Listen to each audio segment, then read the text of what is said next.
भारतीय मजदूर संघ परिचालित ओडिशा स्वावलंबी कारीगर संघ कोरापुट जिला एवं कोटपाड़ ब्लॉक स्वावलंबी कारीगर मानक द्वारा आज माननीय मुख्यमंत्री पंचायत राज विभाग मंत्री और मान्यवर श्रम मंत्री उद्देश्य कोटपाड़ ब्लॉक गोष्ठी उन्नयन अधिकारी विक्रम कुमार दोरा जरिया 10 दफा दाबी प्रदान करथिले। आज मुख्य दाबीगुड़िक है स्वावलंबी कारीगर मानकु सरकारी कर्मचारी भाव में घोषणा करने, स्वावलंबी कारीगर और पंप चालक मानकु दैनिक मजूरी 600 टंका हिसाब रे वेतन दि जाऊ,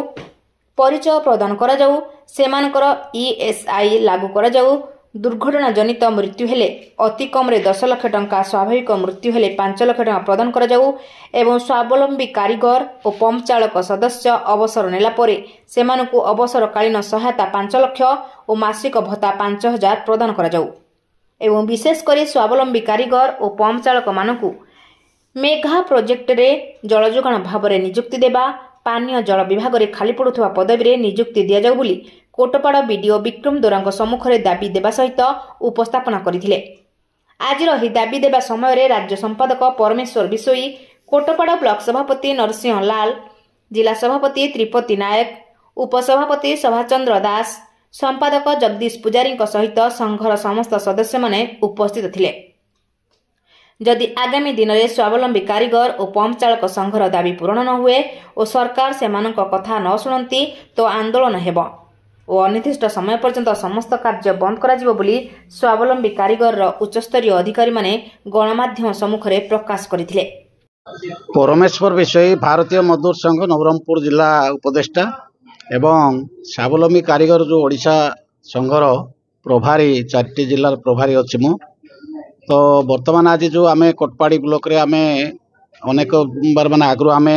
बोरीगुमाठू आरंभ कर अन्य सब ब्लॉक आम कर सारीचु। वर्तमान आज आमर कोटपाड़ ब्लॉक रे दाबीपत्र देवाई निष्पत्ति होता से अनुसार आम समस्त पिला आसीचु एवं शोभायात्रा आसी आम गोष्ठी उन्नयन अधिकारी को 10 दफा दाबीपत्र आम देचु। से मुख्य दाबी आमर है तो सरकारी कर्मचारी घोषणा करवा, ता परवर्ती आमर 600 टंका हिसाब रे आमर दैनिक मजूरी जोटा कुशली श्रमिक हिसाब रे 600 टंका हिसाब रे 18,000 टंका वेतन देवा, ता परवर्ती मृत्युकालीन सहायता राशि दुर्घटना जनित हेले 10 लाख टंका एवं स्वाभाविक मृत्यु हेले 5 लाख टंका एवं अवसरकालीन सहायता राशि आमको 5 लाख टंका एवं 5,000 टंका मासिक पेंशन जगै देवा। एई भली आमर आउ मुख्य गोटे दाबी आमर अछि जोटा कि मेघा प्रोजेक्ट वर्तमान चली सरकार से मेघा प्रोजेक्ट रे आम मानक समस्त को माने नियुक्ति देवाई आम दाबी करिछु। तो आमर गोष्ठी उन्नयन अधिकारी मध्य से कथा को मेघा प्रोजेक्ट रे जोटा माने ये हेबो सेथिपाई से आम समस्त को देवाई से राजी हेले एवं अन्य सब येटा से माने गवर्नमेंट को माने फॉरवर्ड कर पठाइबा राजी होचंदे। जदि आमर आसंता माने आउ मासे आमे ये करिवु जदि फेब्रुआरी मास सुधा ये सब जदि कौन सी माने आमर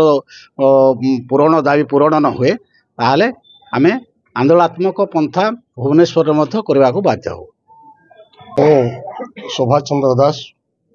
कोरापुट जिला स्वावलंबी कारीगर संघर उपसभापति। आज को प्राय आम 25 वर्ष हम सर ये जो पानी जल विभाग रे आम कार्यरत अच्छु। या बदल रे पूर्व सरकार आमको 2000 टंका दौले मासक मात्र, एवं वर्तमान 3250 टंका पाऊँ सर। एठी सर आमर आज को प्राय 25 वर्ष हम आम खटी खटी आसुचु,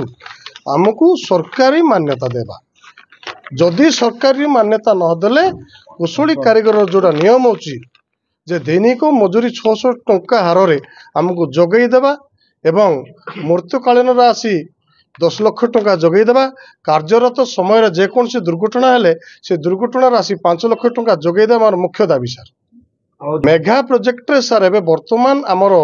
जेतेबेले मेघा प्रोजेक्ट बोरीगुमार आरंभ होइथिला सेठी आमे मेघार ऑफिसर सब आस्थिले, सेठी आलोचना कराइथिला सर जे मेघा प्रोजेक्ट जेतिक ऑफिसर आस्थिले सेठी एसएम को जगई देबो बोलकरी। एबे वर्तमान कोटपाड़ ब्लॉक रे चालीछि एठी आमर जेतिकी एसएम अच्छी जो जो पंचायत रे मेगा प्रोजेक्ट चलो से अपॉइंटमेंट देवाई आमे गोष्ठी अधिकारी को कहीचु गोष्ठी अधिकारी कहते जे ठीक अच्छी मु एसीएम को जोगई देवी बोलिकी सर ये जो कोटपाड़ा ब्लॉक को जो दाबी पत्र दिहला सर सेटा 3 गोटी दाबी पत्र दिखाई गोटे सर मुख्यमंत्री ओडिशा सरकार एवं द्वितीय है सर श्रम मंत्री ओडिशा सरकार तृतीय नंबर है सर पंचायत राज मंत्री ओडिशा सरकार आम दाबी जदि पूरण न होए टोटाल ट्यूबवेल सब जी पंचायत स्तर अच्छी सीटा ट्यूबवेल अचल हम तथा पानीय जल जोगाण जो चली जो जो पंचायत रे टोटाली वाटर सप्लाई सब बंद हम अहोरात्र मात्रा रे सरकार बा राजरास्ता ओल्लैब एसीएम संघ बोली धमक दौर sir कोटपाड़ू Ajay Kumar Mishra report ज्योतिप्रभा news.